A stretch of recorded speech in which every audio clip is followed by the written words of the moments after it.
હવે પાછા આમ આગળ જાય તો ચારે બાજુ કેટલાય બધા લાલા દેખાડવા માંડ્યા. અર આટલા બધા ભાઈઓ મારે. અને માએ મને કીધું નહીં, હવે ચોરી કરતાં પકડાઈ ગયા અને આટલા બધા કહેશે તો માં તો આજે મને કાં બાંધી દેશે ને કાં મારશે અને કાં બાબાને ફરિયાદ કરશે. બધાને ચોંટાડ્યા, લે તુંય ખા ને તોય ખા. આખા બધા અરીસા માખણ ભરી મૂક્યા. હવે માએ જોયું કે આને સરસ તૈયાર કર્યો, દીઠો ના કરી દીધો, આટલા સરસ વસ્ત્રના આભૂષણ ધરાવ્યા. બૂમ પાડે, કનવા કનવા અયો, ઓ કનવા. હવે કે જાવું કેવી રીતે? આ માખણ ચોટતો તો એટલે આ બધું ચોંટી ગયું છે. બહાર જાવ તો પકડાવું જાવ અને જવાબ નહીં દઉં તો માં દોડશે. એટલે જ્યાં માના રૂમનું બારણું બંધ કરવા ગયા ત્યાં યશોદાજી આવ્યા. અરે તું મારા રૂમમાં જ શું કરસ? રોવા માંડ્યા. કાં? તું તો કહેતી હતી ને હું તો તારો એકનો એક કનવો છું, મારે તો બીજો ભાઈ નથી અને તે મને આટલું બધું ખોટું બોલ્યું. મારે કેટલા બધા ભાઈઓ છે, હવે મારા ઘરમાં રહેવું નથી, હું આ ઘર છોડીને વયો જાઉં, હવે હું વનમાં જ રહીશ, હવે હું તારા ઘરમાં નહીં રહું, હવે તારી ગોદમાં બિરાજીને હું દૂધ નહીં પીવું, હવે હું ગાયોના આંચળનું દૂધ પીશ, હવે આટલી બધી ગોપીઓ મને ઓળખે છે, રાતના ન્યા સૂઈ જઈશ, હવે તારા ઘરમાં નહીં આવું, તારે તો આટલા બધા જ. માં ક્યાં શું કહેશ? મને તો કંઈ સમજણ પડતી નથી, બોલ સરખું શું કહેશ? તારે હું એકનો એક છું, મારે તું એકનો એક જ છો, બીજો નથી. નથી તું સાચું બોલસ? ખા મારા સમ. માં કે મોહે ગોધન કીસો, તો કે નહીં મારા ખા. પણ લાલા તને થયું છે શું એ તો બતાવો. અહીંયા હું કયો અંદર એ કે જો આ બધાને માખણ ખવડાવ્યું તોય બધા મારી સામું જોઈને હશે જ. જેવા ઓલા દર્પણમાં જોયું તો લાલાનો ઠાકોરજીનું પ્રતિબિંબ. માને તો એટલું હસવું આવે, એટલું હસવું આવે, માં રોકી ન શકે. આમ દાંત દાવે ને માં હશે આમ. માં તો ઈ તો ક્यों હશે? તેરે ઇત્તે લાલાએ વાકેલી હશે, મોકો ઉલ્લू બનાયા વાકેલી હશે. મેં તો તારા અકેલા લાલાઈ નો ઇત્તા લાલાએ વાકેલી હશે. गोपाल कनवा देख, तू जैसो करेगो ना वैसो ये करेगो. तो मक्खन खाएगो तो वो भी मक्खन खाएगो, तो रोएगो तो वो सब रोएगा, तू हंसेगो तो सब हंसेगा, तू चला जाएगा यहाँ से तो सब चले जाए. हाँ मैया लाला, ये तेरा प्रतिबिंब है, ये दर्पण है, मेरे कोई दूजो लालो नहीं है, मेरी कसम. नहीं नहीं माँ એમ કરીને મોઢું ડોબે. મેરી માં. ઠાકોરજી કે તારા માટે તો આવ્યો જ. અને ઠાકોરજી આ લીલા કરી યશોદાજી અતિ પ્રસન્ન થયા. ખીરકમાં ઠાકોરજીને લઈ ગયા, ગાયનું પૂછ ફેરવીને નજર ઉતારી કે મારા લાલાને કોઈની નજર ન લાગી જાય. નજર ન લાગે શ્યામ સુંદરને, ટપકા કરી દઉં ગાલમાં, યમુના જળમાં કેસર ઘોળ, સ્નાન કરાવું શામ. માં ભૂલી ગઈ કે લાલાએ માખણ ચોર્યું છે, માખણ ચોરીને અહીંયા ખાવા આવ્યો છે. માને એવા ફંદામાં નાખી દીધા કે પોતે માખણ ચોર્યું હતું એ માં બિચારી ભૂલી ગઈ અને આવીને રોહિણીજીને કહેવા માંડી, लाला को काकी नजर ना लगे, कनवा तो आज देख बिना कैसो कह रहे तो, अपने प्रतिबिंब के साथ खेल रहे तो, और मोको तो यूँ बताया. रोहिणी पे के कनवा तो ऐसे ही नटखट है और दाव तो ऐसा करेगा ही नहीं, वो तो गंभीर है, वो अपने में मस्त रहता है. ठाकुर जी आया, दाव ऐसे हो ने दाव ऐसो है, मैं क्या हूँ? सारा दिन दाव चिढ़ाता है मेरे को. क्या चिढ़ाता है? सारा दिन बोलता है यशोदा जी गोरे, नंद बाबा गोरे, रोहिणी जी गोरे, मैं गोरा, और तू क्यों सावरा।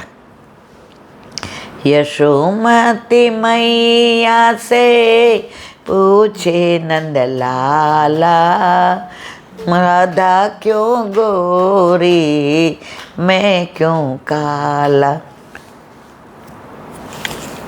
तो माँ तारो दीकरो नथी। दाव एवं कहे छे के मोल लईने पैसा दईने लीधो छे। यशोदाजी गोदमां लई લે છે, આલિંગન આપે, છાતી સી લગાડે, ના લાલા। તો કે કેમ કાળો છે એનો જવાબ દે। તો કે તું આવવાનો હતો ને તો અમે બહુ વંતા ખાધા હતા, બહુ જાંબુ ખાધા હતા એટલા માટે, અને યમુનાજીમાં તને સ્નાન કરાવતી ને તો તારા બધું આંખનું આંજણ યમુનાજીમાં જતું હતું, એટલે તું સાંભળો છે। તો આવી તો અદ્ભુત લીલાઓ ઠાકોરજીની। જો આ બધી બાળ લીલા ન હોત તો હું ને તમે ક્યાં જાત, કોની વાતો કરત। તો ઠાકોરજીની આ બાળ લીલાઓ હવે બધો આ જ આનંદ આવશે। હવે 40 દિવસ આપણે ઠાકોરજીને કીધું હરિકારો રી હરિકારો, 2 બાપ વાળો, આની ભાભી તો જો 5 પતિ વાળી। આ કેવો નટખટ। આણે એની બેન સુભદ્રાને એ કહે કે છાની મની અર્જુન સાથે વળાવી દીધી। ટૂંકમાં જેટલી દેવાય એટલી ગાળો આપણે ઠાકોરજીને, પણ મીઠી। ઠાકોરજીને વ્રજવાસીની ગાળો એ મીઠી લાગે, કારણ કે વ્રજવાસી સિવાય એને ક્યાંય ગમતું નથી। ઠાકોરજી મથુરા ગયા, મથુરા વ્રજમાં નથી આવતું, તો વ્રજમાં મથુરા ગયા એ પહેલાં બધી વ્રજ લીલા જ કરી છે। એટલે જ વલ્લભે સ્પષ્ટ કહ્યું છે સર્વદા સર્વભાવેન ભજનીયો વ્રજાદેવ। આપણે સેવા કોની કરવાની છે? વ્રજાદેવની। જે વ્રજે 11 વર્ષ ને 52 દિવસ સુધી વ્રજમાં રહ્યા અને જે બધી લીલાઓ કરી, એ જ આપણે જો કંસને માર્યો એ કરીએ જ મનોરથ, જરાસંઘારે લડાઈ કરીએ જ, કાલે વન ગયો એનો કરીએ જ। આપણે બધી વ્રજ લીલા એ કઈ બાળ લીલા। પછી તો પ્રભુ દ્વારકાધીશ થઈ ગયા, મથુરાધીશ થઈ ગયા, ભગવાન બની ગયા। આપણે ભગવાનને તો બીક ભગવાન જેવી રાખવાની, પણ આપણે તો આપણો લાલો સવારે જગાવીએ મંગળામાં ત્યારે બાળ ભાવ, રાજભોગ ધરાવીએ ત્યારે કિશોર ભાવ, પોઢાડીએ ત્યારે માધુર્ય ભાવ। વલ્લભે આપણને બધા જ ભાવ આપ્યા છે, આપણને કંઈ ખૂટે એવું રહેવા જ નથી દીધું। અને ઘરમાં ઠાકોરજી હોય, આજે દર વખતે આપણે ધૂળેટીના દિવસે ઠાકોરજીને રસ નહીં ધરીએ, આજે ભૂલી ગયા હતા તો એક વૈષ્ણવને ફોન કર્યો કે ઈલાબેન હમણાં જ રાજભોગ આવ્યો, કોઈ દી કોઈને પૂછ્યું નહીં, ને આજે જો ઠાકોરજીને લીલા મેં પૂછ્યું તો મને કે રસ ને પૂરી ને મેથીના ગોટા ને ફજેતો ને ભાત ને, ફોન મૂકીને પેલું આકાશને કીધું તું કેરી લઈ આવ। પ્રભુ પધાર્યા ત્યારથી ધૂળેટીના દિવસે આપણે કેરી ધરીએ છીએ। આજે પહેલી વાર એવું બન્યું કે આપણે ભૂલી ગયા છે, અને એ ફટાફટ લઈ આવ્યા અને કેરી ધરી। આપણે કહીએ પણ માગી માગીને આરોગે છે। એને ખબર હતી કે આટલા વર્ષથી હું હેવાયો છું, જો આજે ન ધરી હોત તો ઠાકોરજી કાંઈ આપણે ખીજાવાના નથી। બીજા ધર્મમાં અમારા નિવેદ પહોંચ્યા કે નહીં, આમ આપણામાં તો રોજ અરોગે અરોગે અરોગે, એનું પ્રગટ પ્રમાણ કયું? આપણે કાની કોની આપીએ છીએ? વલ્લભની કાની આપીએ તો એ આરોગ્ય વિના રહે ના રહી। તમે જેવું અરોગાવો ને એવું અરોગે। એક જે કે એક ભગવદ એવું કહેતા હતા કે પેલા ચખડીનો થાળ હતો, દરેક વસ્તુ આટલી આટલી થાળમાં નાની નાની વાડકી મૂકે, અને એ ધરાવી અને પછી ચાખી જુએ કે આજે આ દૂધી ચણાની દાળનું શાક કર્યું કે અંદર ગોળ છે કે મીઠું બરાબર છે કે લીંબુ નાખ્યું છે કે નહીં, દાળની અંદર એમ કે મીઠું નાખ્યું છે કે નહીં, ગોળ બરાબર ટેસ્ટ હોય પછી થાળ સાજે. તો પેલી થાળીને શું કહેતા? ચખણીની થાળી. અત્યારે ઘણા વૈષ્ણવ આવું કરતા હોય છે કે ઠાકોરજીને અરોગવામાં શ્રમ પડે નહીં. તો આ ગુસાઈજીએ જે રાગભોગ શિગાર આપ્યા અને ઠાકોરજીના તત્સુખનો જે વિચાર કર્યો, ભલે આપણે એટલો બધો કાંઈ નથી કરી શકતા, આપણે તો જે બનાવ્યું એ ધરીએ છીએ, પણ છતાંય જ્યારે દાળ મૂકીએ ત્યારે મનમાં એમ થાય કે એક સીટી વધુ વગાડીએ, ચડી જાય તો સારું. જો ચાંદલો રહીએ અને વલોવીએ, બોસ ફેરવીએ અને સેજ બી બેલી રહીએ મારા પ્રભુના મુખારવિંદમાં તકલીફ પડે. આજે એક વર્ષો પહેલાં વૈષ્ણવે તુરિયાનું શાક કર્યું અને રોટલા, શિયાળો હતો, અને ફોતરાવાળી મગની દાળની ખીચડી, કઢી અને પાપડ ચૂલે. હવે એમના ખેતરમાં તુરિયા થાય તો દર વખતે ચાખે ને ખરું કરે. ખરું કરવું એટલે શું? ચાખે પછી થૂકી નાખે ને કોગળા કરી દે, એને કહેવાય ખરું કર્યું. ઉતારવા નહીં ગળે, ઉતારીએ તો ટેસ્ટ આવી ગયો તો પછી એ જૂઠાણું થઈ ગયું, એ પછી ઠાકોરજી ના ધરાય. આ બધું ભગવદીઓ પાસે શીખા છીએ. ભાઈ મને કાંઈ આવડતું નથી, એટલે ભૂલ હોય તો મારી છે, અને બધા શીખ્યા આપણે એ સાચું હોય તો ભગવદીઓની કૃપા છે. તો તુરિયા લઈ આવ્યા. હવે એ દિવસે એમને થોડી તબિયત એવી એટલે 2-4 વાર જવું પડ્યું હતું, એટલે બિચારા ખરું કરવાનું ભૂલી ગયા.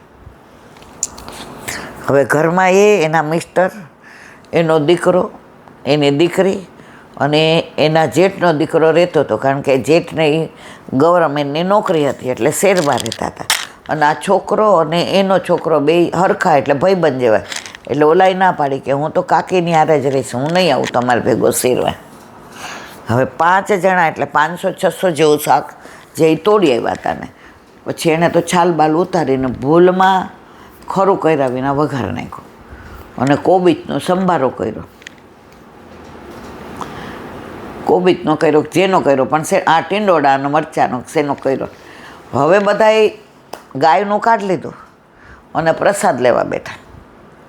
તો સૌથી પહેલાં જેઠના દીકરો બેઠો, કારણ કે એને સ્કૂલે જવાનું હતું, અને ઓલા એક ના પાડી હતી કે આજે મારે આવવું નથી, મારું માથું ભારે છે, એટલે હું ખેતરે કોસ આંકવા જઈશ.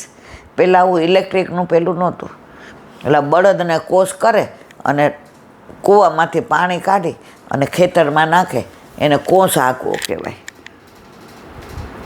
હવે જેવું પેલું કોળીઓ મૂક્યો તો કડું કડું ઝેર જેવું શાક. બોલો કે બાબુ, અરે કાકી, આ ઠાકોરજીને ધરાવ્યું? કે હા બટા. એ કે તમે જ ખરું, જો છોકરાઓ ઘરમાં હોય ને તો ભાષા શીખી જાય. એ કે કાકી આ તમે ખરું નથી કર્યું?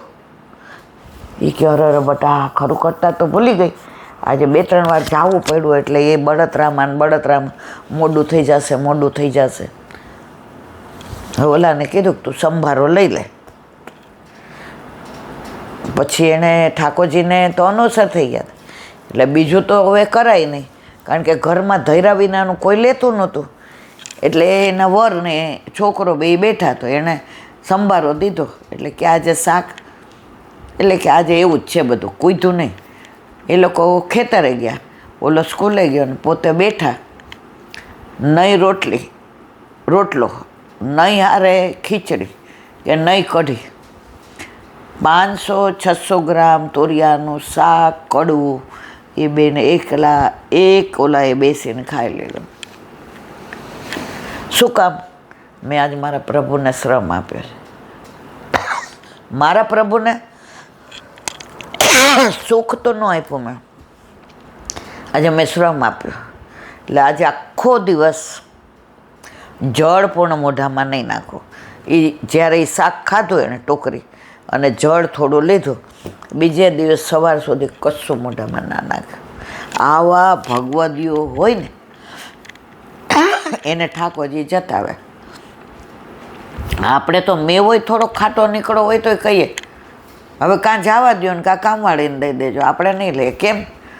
આપણા ઠાકોરજી તો એ સૂકું આરોગ્ય, એ કડછું આરોગ્ય, એ કેળું કાચું હોય તો આરોગ્ય, એ દ્રાક્ષ ઓલી ખરાબ હોય ને ધરી હોય તોય આરોગ્ય. પણ આપણે નહીં લઈએ. પછી આપણને શું ઠાકોરજી જતાવે? આપણે તો વલ્લભની કાની આપી એટલે ઠાકોરજી આરોગ્ય લીધું, પરંતુ આપણે નથી લેતા. આપણે ઘણી વાર એવું થતું હશે તુરિયાનું, તો આપણે શાક નહીં ખાઈએ. તો પ્રભુના તત્સુખનો જેને વિચાર આવે, આપણે હજી બહુ પાછા પડીએ છીએ. હજી આપણે આપણા સુખનો જ વિચાર કરીએ છીએ. સવારે જાગીએ એટલે આપણે પૂછીએ શેનું શાક, એટલે તરત બોલાઈ જાય કે દૂધી ચણાની દાળનું તો મને નથી ભાવતું. એટલે બેન તારા માટે કરવાનું છે. પહેલાંના ભગવદીઓ એવું કહેતા ઠાકોરજીને ભાવે એવું કરો.